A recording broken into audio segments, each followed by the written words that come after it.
Isang kamanghamanghang pangyayari ang nangyari ngayon sa lugar ng Amerika, partikular sa Massachusetts, dahil ang isang church na ipinagmamalaki at ine-embrace ang LGBT community ay tinamaan ng kidlat at ito ay nasunog ng buo. Ating itong pag-usapan, mga kaibigan. Kaya nga pala mga kaibigan, kung nais nyo mag-donate sa ating channel, ay hinihikayat kita na sumali sa ating membership club na kung saan mabe-benefit ka sa mga private chats, badges, gayon din makakatanggap ka ng ating free ebook na Steps to Christ. Ito ang isa sa mga pinakasikat na anti-stress na libro sa buong mundo ngayon. Salamat kaibigan sa inyong pagsuporta sa pag-join sa ating membership. At balik tayo sa ating topiko.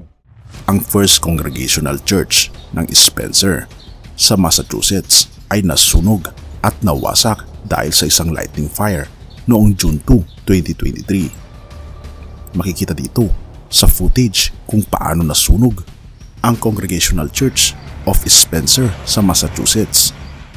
Makikita ang remains na sobrang sunog ito na walang itinira kahit ang mga appliances at mga computers at iba pang mga kagamitan sa church ay lahat ay nasunog.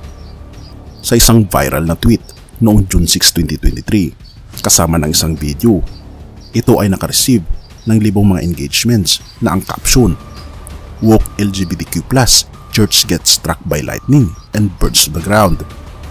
Ito ay tweet ni Eric Kuhn na sinasabi niya, tila baga parang Sodom and Gomorrah ang nangyari sa church na ito dahil ipinagmamalaki nila sa Pride Month na ito ang kanilang pakikipag-isa sa LGBT community at gumawa pa sila ng programa para sa kanila.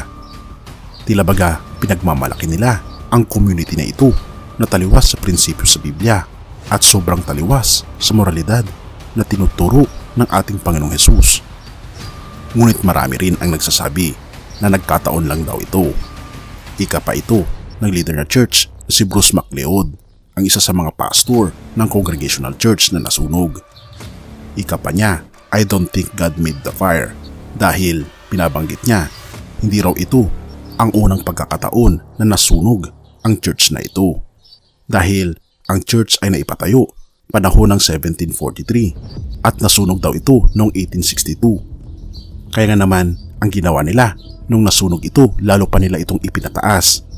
Ika pa ng ibang mga analyst na strike daw ang church na ito dahil sa hindi raw maayos ang pagkakagawa nito at mataas daw ito sa ibang mga buildings sa paligid.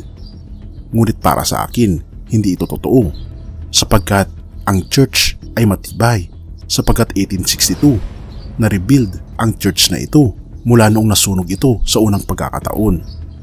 At makikita natin ang church na hindi sumasang-ayon sa ating Panginoong Diyos ay talaga namang ang puot ng Diyos ang mararamdaman nila.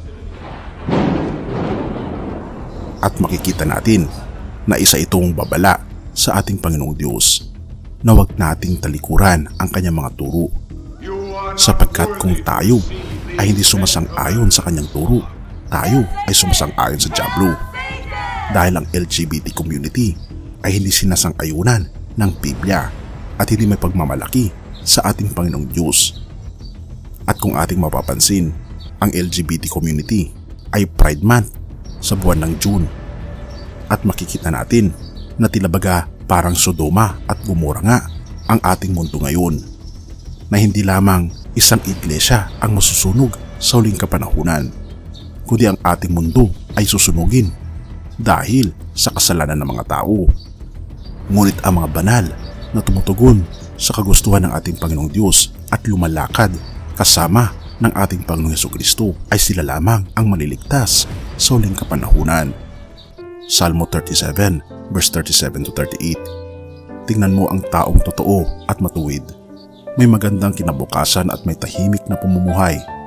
Ngunit lilipulin ang lahat ng masama at ang kinabukasan nila ay mawawala. Tunay nga mga kaibigan, na katulad ng Sodoma at Gomorrah, ang buhay natin, lilipulin ng ating Panginoong Diyos ang taong hindi tumutugon sa kanyang kagustuhan at hindi sumasang-ayon sa alituntunin at batas ng langit. Mapagmahal ang Diyos sa mga taong makasalanan. Ngunit ang mga kasalanan natin ay kinukondena ng ating Panginoong Diyos.